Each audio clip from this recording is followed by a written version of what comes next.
நடுவர் அவர்களை, எதிரணியினரை பார்த்து நான் ஒரே ஒரு கேள்வி கேட்கிறேன். நீங்க எவ்வளவோ பேசுனீங்க, எவ்வளவோ வளர்ச்சி வந்துருச்சுன்னு சொன்னீங்க, பெண்ணடிமையை பத்தி பேசுனீங்க, தீண்டாமை என்னவோ பேசுனீங்க.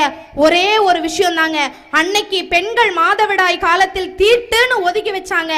நாங்க அந்த தீட்டை கூட தவறுன்னு சொல்லிட்டு இன்னைக்கு நாங்க அன்னைக்கு கூட வேலைக்கு செய்யறோம்னு சொல்றீங்களே, ஒரு நிமிஷம் யோசிச்சு பாருங்க. அன்னைக்கு எங்க மூதாதையர்கள் அந்த 5 நாள் உங்களுக்கு ஓய்வு கொடுத்தாங்க.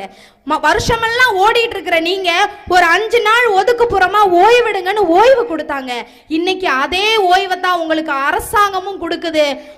பெண்கள் வேலைக்கு செய்தால் பனிக்காலங்களில் மாதவிடாய் காலங்களில் 3 நாட்கள் விடுமுறை கொடுக்க அரசு உங்களுக்கு அனுமதி கொடுத்தா அதை நீங்க தீட்டுன்னு சொல்லல, அவங்க எங்களை புரிஞ்சுக்கிட்டு லீவு கொடுக்கறாங்கன்னு சொல்றீங்க.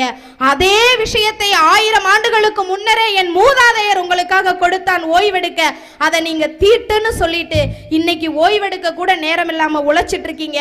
அது மட்டும் இல்ல, இன்றைய காலகட்டத்தில் நாகரிக வளர்ச்சி எவ்வளவோ வளர்ந்துட்டு போட்டுங்க, 5 வயசு குழந்தைய தனியா வீட்டுல தூங்க விட முடியல. அன்றைய வளர்ச்சி இல்லாத காலகட்டத்தில் எந்த பெண் குழந்தைகளும் பாலியல் வன்கொடுமைக்கு ஆளாகல. ஆனா இன்றைய வளர்ச்சியான காலங்கள்ல 5 வயது குழந்தை முதல் 60 வயது முதியவர் வரை அத்தனை பேரும் பாலியல் வன்கொடுமைக்கு ஆளாகிறார்கள் என்றால் உங்களுடைய நாகரிகத்தின் வளர்ச்சியை விட எங்களுடைய அந்த கால வளர்ச்சி மட்டும்தான் மகிழ்ச்சி என்று கூறி வாய்ப்பளித்த உங்கள் அத்தனை பேருக்கும் நன்றி கூறி விடைபெறுகிறேன். நன்றி, வணக்கம்.